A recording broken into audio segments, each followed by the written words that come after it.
बिस्मिल्लाहिर्रहमानिर्रहीम। अल्हम्दुलिल्लाहि रब्बिल आलमीन वस्सलातु वस्सलामु अला सय्यिदिल अंबिया'i वल मुरसलीन मुहम्मद इब्न अब्दिल्लाहिल अमीन व अला आलिहि व अस्हाबिहि व अज़वाजिहि व ज़ुर्रिय्यतिहि व अहलि बैतिहि व सल्लम तस्लीमन कसीरन कसीरा। अम्मा बअद। औज़ु बिल्लाहि मिनश शैतानिर रजीम। बिस्मिल्लाहिर रहमानिर रहीम। इन्नी अरा फिल मनामी अन्नी अज़बहुका फंजुर माज़ा तरा क़ाल या अबति इफ़अल मा तु'मर सतजिदुनी इंशाअल्लाहु मिनस साबिरीन।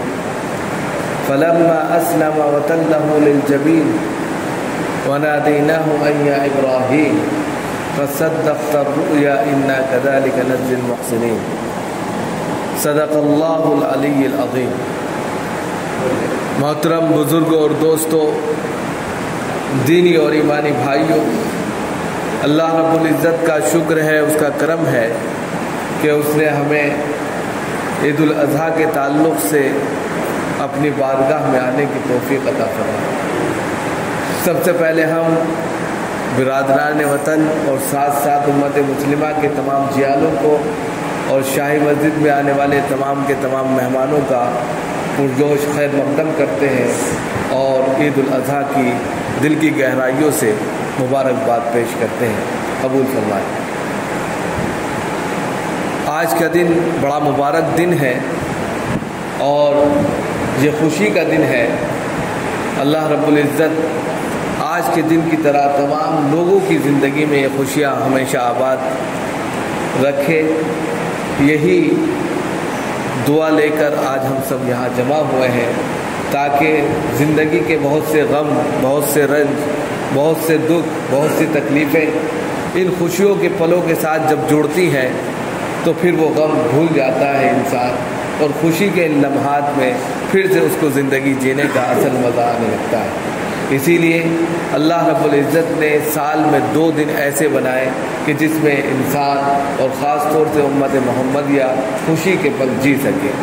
ये जीना भी और खुशी का दिन मनाना भी अल्लाह रब्बुल इज़्ज़त की तरफ से बतौर इनाम है ताकि उम्मत मुस्लिमा इस इनाम में भी अपने रब के सामने सजदा सुजूद हो और साथ ही साथ बहुत सारा इनाम लेकर वो दुनिया में भी जाए और आखिरत में भी उसके नाम आमाल में बहुत सारा सवाब लिखा जाए।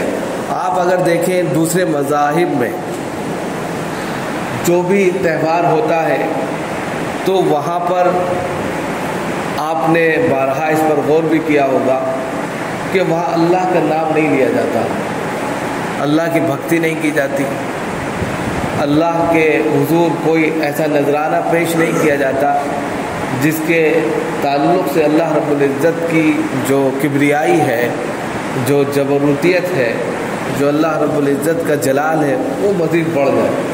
बल्कि दूसरे मज़ाहिब में अल्लाह के गज़ब को भड़काने वाले काम किए जाते हैं। उम्मत मुस्लिमा के लिए ये ख़ास तौर से बड़ा इनाम और इकराम है कि उसके खुशी के पलों को भी अल्लाह ने इबादत से जोड़ दिया। आज खुशी का दिन है लेकिन सब के सब लोग अल्लाह की बारगाह में पहली अल्लाह की बारगाह में सजदा रेज़ी के लिए आए हैं ताकि उसके बंदे बंदगी बजा लाए और फिर इस खुशी में दोबारा और इस खुशी के अंदर मज़ीद इजाफ़ा हो जाए। इसी को कहते हैं लइन शकरतुम लअज़ीदन्नकुम व लइन कफ़रतुम इन्न अज़ाबी लशदीद। अगर तुम मेरी नेमतों पर शुक्र अदा करोगे जो मैंने तुम्हें दी है तो फिर मैं इनमें इजाफ़ा कर दूँगा। ये खुशी के पल अल्लाह ने अता किए, मुबारक दिन है ये।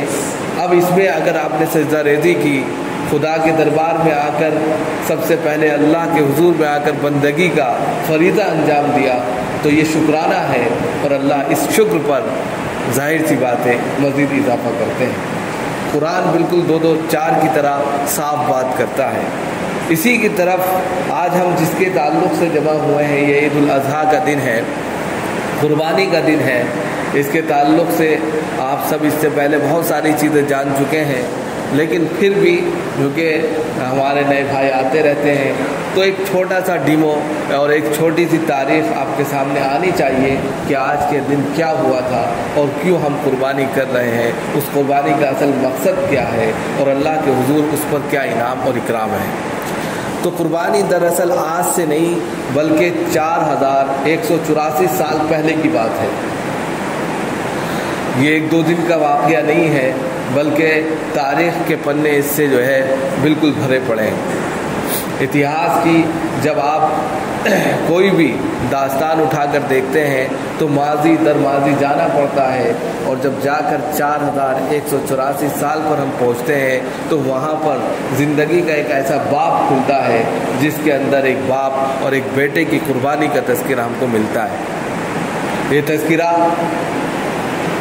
4000 سال پہلے ہوا تھا اور خدا کے حضور میں پیش کیا گیا تھا، اور پھر اللہ رب العزت نے اس نذرانے کو اس قدر قبول کیا کہ آج 4184 سال گزرنے کے بعد بھی یہ پورا کا پورا کارنامہ اور پورا کا پورا عمل بالکل ویسا کا ویسا تازہ ہے جیسا کہ 4000 سال پہلے تھا۔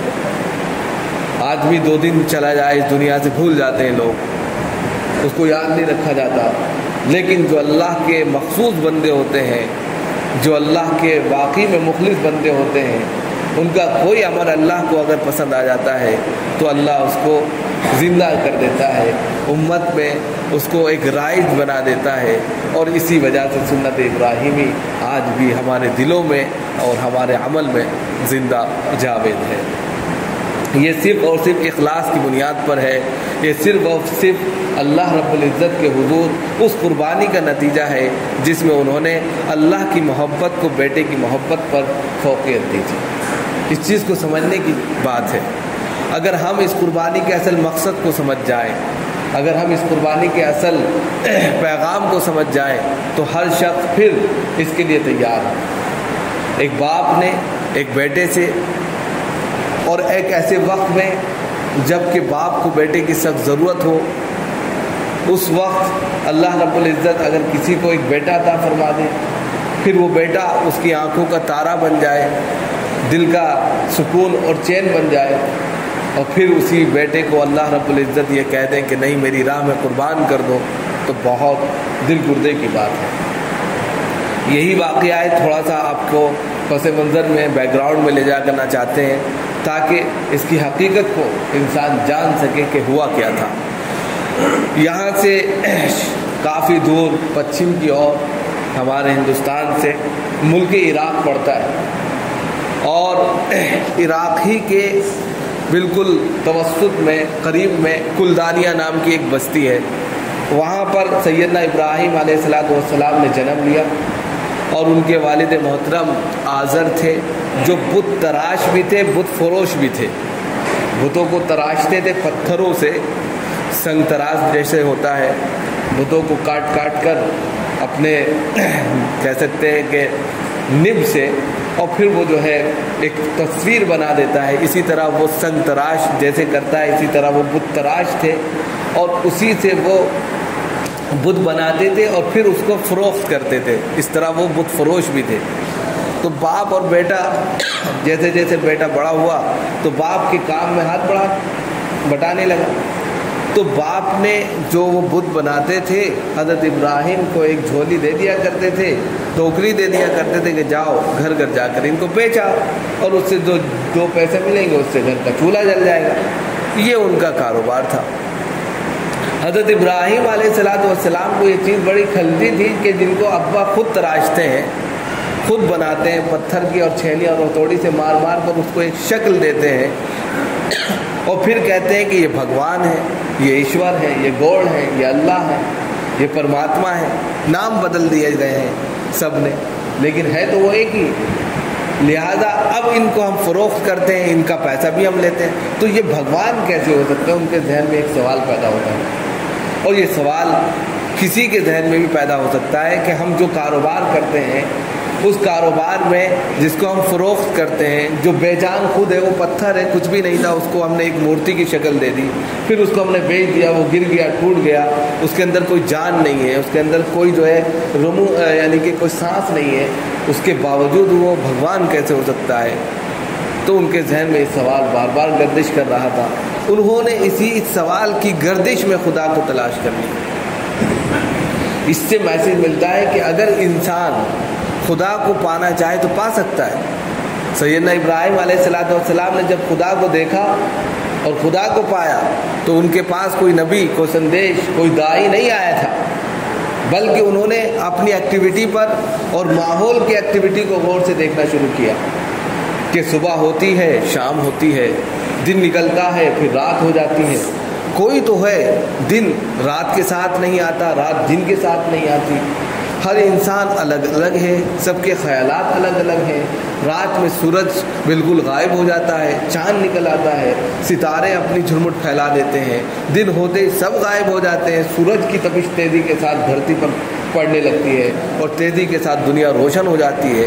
تو کوئی تو ہے جو ان تمام چیزوں کا مالک اور خالق ہے۔ کوئی بھی انسان دیکھے تو وہ اپنے عقل سے یہ فیصلہ لے سکتا ہے۔ انہوں نے بھی فیصلہ لیا کہ جب دیکھا ستارے نکلے کہ یہ رب ہے، غائب ہو گئے، سورج کی جیسے چاند کی روشنی جیسے جیسے تیز بڑھتی گئی اور ستارے مدھم پڑتے گئے، تو کہا کہ ستارے اگر غالب مغلوب ہو گئے، چھپ گئے، ان کے اندر اپنی شکتی کم ہو گئی تو یہ رب نہیں ہو سکتے، یہ ایشور اور گوڈ نہیں ہو سکتے۔ انہوں نے ستاروں کو چھوڑ دیا، چاند کو دیکھا، چاند کو دیکھنے کے بعد کہا اس کی روشنی تیز ہے اور بڑی پیاری بھی ہے، ٹھنڈک روشنی ہے، پورے رات کو اندھیرے سے اجالے میں تبدیل کر دیا۔ لیکن صبح ہوتے ہوتے سورج کی کرنیں جیسے پھیلی ویسے چاند بھی غائب ہو گیا۔ تو کہا چاند میرا رب نہیں ہو سکتا، ہاذا ربی ہاذا اکبر۔ پھر کہا کہ سورج میرا رب ہے اور یہ سب سے بڑا ہے۔ پھر جب دیکھا کہ شام ہوتے ہوتے ڈھلتے ڈھلتے سورج بھی غائب ہو گیا، سورج بھی بالکل مدھم ہو گیا، اس کی رمق، اس کی تیزی سب کافور ہو گئی، تو کہا یہ میرا رب نہیں ہے۔ یاتی بالشمس من المشرق فاتی بہا من المغرب، میرا رب تو وہ ہے جو اس کو مشرق سے نکالتا ہے اور مغرب میں ڈبو دیتا ہے، جو ان سب چیزوں کا مالک ہے وہی میرا رب۔ سیدھے سجدے میں گئے۔ یہاں سے اللہ کو انہوں نے پہچان لیا۔ اب جیسے ہی اللہ کو پہچانا کہ یہ بہت بڑی ذات ہے، سیدھے سجدے میں گرے تو بس سارے پتھر وتھر توڑ کے پھینک دیے۔ اب اپنی قوم کی اصلاح کی فکر کی کہ میری قوم تو پوری کی پوری بت تراشی میں لگی ہوئی ہے، بت فروشی میں لگی ہوئی ہے، اب کریں تو کیا کریں۔ عید کا دن آیا، جیسا آج کا عید کا دن ہے، پہلے وہاں میلہ ٹھیلا لگتا تھا، اسی طرح عید کا دن تھا، تو سب لوگ عید کی خوشیوں میں میلے میں چلے جاتے تھے۔ جیسے آج کے وقت میں ہولی ہوتی ہے، اس کے بعد اگلے دن جو ہے میلہ لگتا ہے بہت سی جگہوں پر، تو اسی طریقے سے وہ میلہ لگا، سب کے سب لوگ چلے گئے۔ اب یہ وہیں رہ گئے اور انہوں نے جتنے بت تھے سب کو توڑ ڈالا، ایک کو چھوڑ دیا۔ اب جب ایک کو چھوڑا تو میں بالکل اینڈ کر کے اس سے ایک میسج دینا چاہوں گا کہ اصل کیا ہے۔ اب جب وہ آئے وہاں پر، آنے کے بعد میں دیکھا کہ سب نظام درم برم ہے، تو دیکھیں کتنی اچھی بات کہ اس کو سمجھنے کی ہے کہ جب دیکھا کہ سب کے سب بت ٹوٹ گئے ہیں اور ایک بڑا بت بچا ہے اور اس کے گردن میں کلہاڑی لٹکی ہے، تو سب نے کہا یہ کس نے کیا، کیسے کیا، ما فعل ھذا، یہ کس نے کیا؟ تو کہا حضرت ابراہیم ہی تھے یہاں پر، انہیں سے پوچھا جائے۔ انہوں نے کہا بھائی اپنے بڑے بت سے پوچھ لو، اسی نے کیا ہوگا۔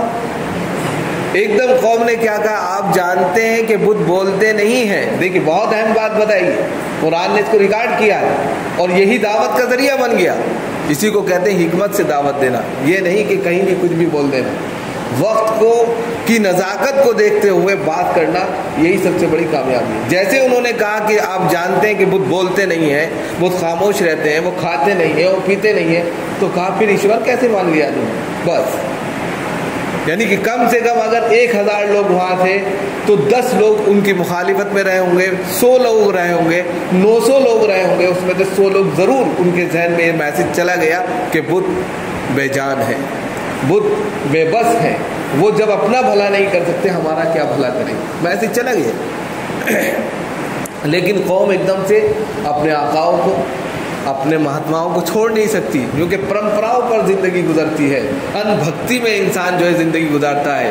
हम अक्ल के घोड़े नहीं दौड़ाते, अक्ल से सोचते नहीं है, बस देखा देखी में हम जो है ज़िंदगी गुजारना पसंद करते हैं। वहाँ पर यह मैसेज अगरचे चला गया था लोगों के पास, लेकिन उसके बावजूद उन्होंने हज़रत इब्राहिम को पकड़ लिया और जंजीर में, क्योंकि वो अच्छा मैसेज दे रहे थे ना, उनको मोरिद इल्ज़ाम ठहरा दिया। आज के वक्त में भी यही है कि अगर आपको कोई अच्छी बात बताएगा, सबसे ज़्यादा बुरा उसी को कहा जाएगा और उसके ताल्लुक से बातें भी बनाई जाएंगी, गलत गलत चीज़ें भी फैलाई जाएंगी, इसलिए कि वो बोल रहा है। और जो बोलता नहीं है वो खामोश है, वो महफूज है। लेकिन बोलते रहना है, इसलिए कि जनाब मोहम्मद रसूलुल्लाह सल्लल्लाहु अलैहि वसल्लम ने सफ़ा पहाड़ी से लेकर और आखिरी दिन तक मैसेज देते रहे। अगर वो बोल यानी दुश्मनान इस्लाम अगर उनको खात्मा करना चाहते थे, उसके बावजूद भी वो अपना मैसेज आम करते रहे, तो याद रखो ये अल्लाह की तरफ से नुसरत थी। तो जो अल्लाह की तरफ से पैगामात दूसरों तक पहुंचाता रहता है, अल्लाह की मदद उसके साथ खास रहती है, लाख लोग कैसी भी बातें करते रहे। तो यहाँ पर जैसे उन्होंने उनको पकड़ने के बाद में जो है बस उनको कहा कि भाई इनकी सज़ा मुतय्यन की जाए, ये तो वाकई हो गया, ये तो अपनी कौम के खिलाफ चला गया। तो उन्होंने कहा कि इसकी सज़ा तो एक ही है कि जहाँ आग में डाल दिया जाए, ताकि इबरत हो जाए लोगों के लिए। अब देखिए यहाँ पर दूसरा मैसेज मिल रहा है, बहुत अहम मैसेज है। तो आग जलाई गई, कहते हैं कि दुनिया भर की जितनी आग हो सकती थी सब इकट्ठा कर ली गई, लकड़ियाँ जो भी हो सकता था। कहते हैं कि आग की जो लपटे थी, जो शोले थे आसमान को छू रहे थे, उठाकर फेंक दिया।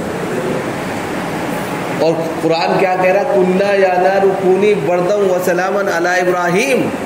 दो लफ्ज़ इस्तेमाल किए, बर्द व सलाम।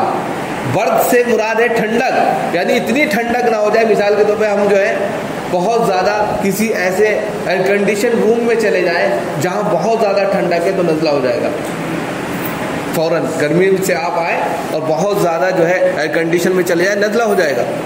तो अल्लाह रब्बुल इज़्ज़त ने दो लफ्ज़ इस्तेमाल किए कि आग ठंडी हो जाए और इतनी ठंडी ना हो कि मेरे महबूब को ठंडक से भी तकलीफ पहुँचे, वो सलामती बनकर ठंडी हो। दो लफ्ज़ इस्तेमाल।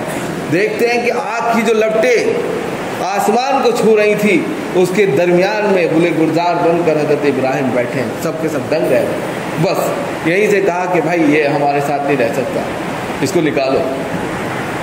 कौम ने निकाल के कुलदानिया से चल दिए शाम की तरफ। अब शाम से जब गए और शाम पहुंचने के बाद में फिर कई वाक़यात यहाँ पर भी हैं, मैं असल मकसद की तरफ आना चाहता हूँ कि उसके बाद हज़रत सारा ने अपनी बांधी हज़रत हाजरा से उनकी शादी कर दी, इस एतबार से कि उनको कोई औलाद नहीं थी। हज़रत सारा उनकी अहलिया मोहतरमा थी और उन्होंने कहा कि आपके बच्चे नहीं हो रहे, मेरी एक बांधी है और आप उससे शादी कर लें ताकि बच्चे हो जाए। लेकिन शादी की तो अब हुक्म हो गया अल्लाह की तरफ से कि आप मक्का चले जाएं, शाम से मक्का चले जाएं। मक्का पहुंच गए। अब मक्का जब पहुंचे तो आपके साथ आपकी अहलिया, दूसरी हज़रत हाजरा और आपके बेटे हज़रत इस्माइल थे। और ये किस वक्त हो गए, 87 साल की उम्र थी आप, तब आपको एक अल्लाह ने बेटा अता किया। इस बेटे को लेकर आप जो है मक्कतुल मुकर्रमा पहुँचे। वहाँ उस वक्त कुछ भी नहीं था, बयाब हो गया मैदान था, जंगल था बिल्कुल, या रेगिस्तान था, पानी तक नहीं था, कुछ नहीं था। अब ये जब पहुँचे हुक्म हो गया कि चाहिए आप शाम की तरफ चले जाइए। अब हज़रत हाजरा, देखिए इससे भी पता चलता है कि हमें हर चीज़ से सबक लेना चाहिए। हज़रत हाजरा ने कहा हमको यहीं ऐसे छोड़ के चले जाएंगे, न यहाँ कोई खाने का इंतज़ाम है, न पानी का इंतज़ाम है, न कुछ छत है, कुछ नहीं है। कहने का अल्लाह का हुक्म हो रहा है। तो उन्होंने एक लफ्ज़ इस्तेमाल किया, अगर अल्लाह का हुक्म है तो फिर अल्लाह हमको ज़ाय नहीं करेगा, ये यकीन आना चाहिए। ख़वातीन के अंदर ये यकीन ही नहीं है। घर की ख़वातीनों के अंदर ये यकीन पैदा हो जाए कि अगर अल्लाह की तरफ से ये फैसला हो रहा है तो अल्लाह ज़ाय नहीं करेगा। उन्होंने कहा आप जाइए, अल्लाह हमको ज़ाय नहीं कर सकता जब उसने फैसला किया। हज़रत हाजरा का ये यकीन इस कदर यकीन यानी कि कामलियत में बदला कि जब बेटे को प्यास लगी शिद्दत की, माँ की ममता जाग उठी, सफ़ा से मरवा और मरवा से सफ़ा दौड़ लगाती गई, एक नहीं 7 चक्कर लगाए। खुदा की रहमत भी जोश में आ गई, खुदा की रहमत जोश में आ गई उस ममता को देखकर। और फ़ौरन हज़रत जिब्राइल को हुक्म हो गया कि जाइए फ़ौरन पानी का इंतज़ाम कीजिए। वो एक परिंदे की शक्ल में आते हैं। हज़रत इस्माइल जहाँ एड़िया रगड़ रहे थे वहीं पर मारते हैं, जमजम पैदा वहीं से हुआ है। आज जो जमजम हम पीते हैं वो हज़रत इस्माइल की उसी देन का नतीजा है, हज़रत इब्राहिम की उसी कुर्बानी का नतीजा है, हज़रत हाजरा की उसी ममता की दौड़ और भाग का नतीजा है, जिसको आज हम शिफा के तौर पर, तबर्रुक के तौर पर पीते हैं और मज़े लेते हैं। आज भी वो उसी तेज़ी के साथ, जिस तेज़ी के साथ 4000 साल पहले निकलना शुरू हुआ था। और कहते हैं कि अगर हज़रत हाजरा उसका बंद न लगाती पूरा मक्का पानी से भर जाता और डूब जाता, लेकिन उन्होंने बंद लगा दिया और उसी के बाद मक्का आबाद हो गया। आज भी वो चीज़ हमको वैसे ही उसी तेज़ी के साथ में अल्लाह फरमानी दे रहा है। ये शुक्र का जज्बा है, शुक्र पर नेमतें मिलती हैं, उन्होंने शुक्र अदा किया, अल्लाह ने उस नेमत में इजाफा कर दिया। कितने हाजी जाते हैं अल्लाह के हुजूर सजदा रेज़ी करते हैं, बेशुमार अल्लाह देता है और उसके अंदर इजाफा ही करता जा रहा है।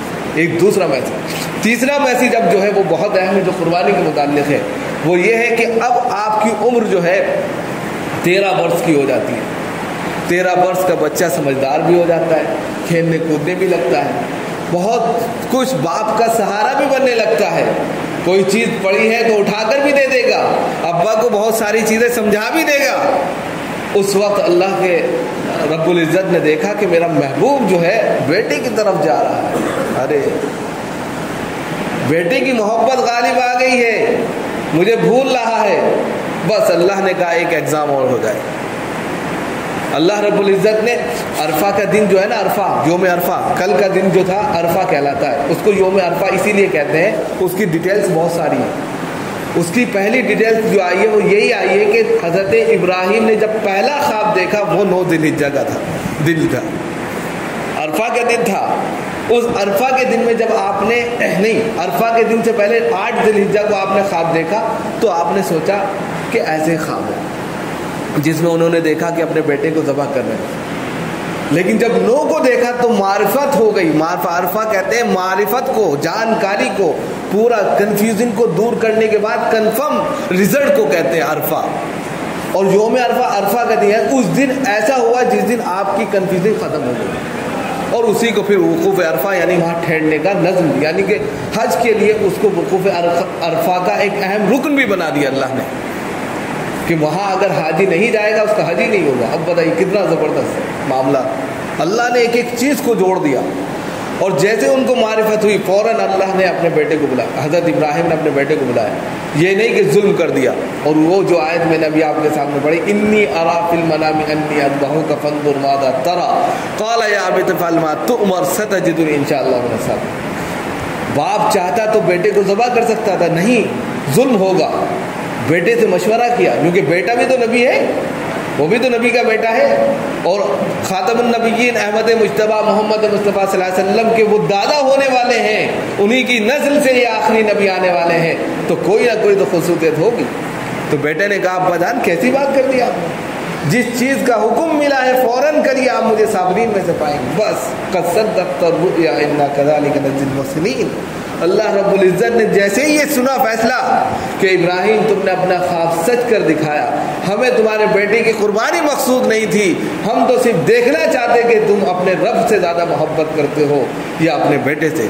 तुमने क़द सद्दक़्ता रुया इन्ना कज़ालिका नज़्ज़िल मुहसिनीन व फ़दैनाहु बिज़िब्हिन अज़ीम। हमने हज़रत इस्माइल के बदले जन्नत से एक पाकीज़ा दुम्बा उतार दिया, अब उसकी कुर्बानी होगी। लेकिन ये अमल हमको इतना महबूब हुआ और इतना पसंद आया, अब रहती दुनिया तक, क़यामत तक ये अमल उम्मत मुस्लिमा के लिए एक वाजिब का दर्जा है, एक अहम रुकन का दर्जा है। जो इंसान अब इस धरती पर जिंदा रहेगा वो सुन्नत इब्राहिमी को हमेशा के लिए ज़िंदा करे। ये वो मैसेज है, ये वो कुर्बानी है जो एक बाप ने अपने बेटे की अल्लाह के हुजूर पेश की थी, और अल्लाह ने उसको इस तरह कबूल मकबूल किया कि आज 4184 साल गुजरने के बाद भी हम सब लोग कितनी मोहब्बत से, कितनी अकीदत से, कितनी पाकिज़गी से उस कुर्बानी को करने के लिए और उस फरीज़े को अदा करने के लिए अल्लाह की बारगाह में आकर यहाँ सजदा रेज़ी के लिए तैयार है। ये सिर्फ उसी मोहब्बत का नतीजा है, ये उसी अकीदत और मोहब्बत का और उसी इखलास का नतीजा है کہ جو حضرت ابراہیم نے آج سے 4000 سال پہلے پیش کی تھی۔ اگر ہم بھی اسی طرح کی قربانیاں پیش کریں تو آج نہیں تو کل ہماری نسلوں میں خیر اٹھے گا اور یہ خیر پورے عالم میں پھیلے گا، اور اس سے پھر فیصلے اچھے ہوں گے اور اللہ کی برکتوں کا نزول ہوگا، اس کی رحمتوں کا نزول ہوگا۔ اس لیے ہمیشہ اچھے کاموں میں آگے بڑھ چڑھ کر حصہ لینا چاہیے، اور اس طرح کی کار خیر میں جناب محمد رسول اللہ صلی اللہ علیہ وسلم کا طریقہ اختیار کرنا چاہیے۔ اور ہم سب کیونکہ ان کے غلام ہیں، پیر کی جوتی نہیں ہے، انہوں نے ہمارے لیے جو کیا جناب محمد رسول اللہ صلی اللہ علیہ وسلم نے کوئی نہیں کر سکتا۔ انہوں نے پیٹ پر پتھر باندھ کر اس دین کی خدمت کی ہے۔ اگر ہم ان کی طرف سے ایک قربانی کر دیں تو یہ بھی بہت بڑی قسمت کی اور خوش نصیبی کی بات ہے۔ ہم سب اپنے لیے جس طرح قربانی کرتے ہیں، اگر ہم ایک قربانی ان کی لے لیں، کیونکہ وہ امت محمدیہ کے لیے 100 اونٹ قربان کر دیا کرتے تھے، آج وہ نہیں ہے تو کیا ہم نہیں کر سکتے؟ تو ہم اس طرف بھی توجہ دیں کہ جہاں ہم اپنی قربانی کریں وہاں ایک قربانی اگر ہم سے ہو سکے، وسعت ہے، تو ایک قربانی جناب محمد رسول اللہ صلی اللہ علیہ وسلم کے لیے بھی کریں، تاکہ ان کے ذریعے یہ میسیج عام ہو کہ قربانی اللہ کے نزدیک سب سے محبوب ترین عمل ہے۔ اللہ تعالی ہم سب کو عمل کی توفیق فرمائے۔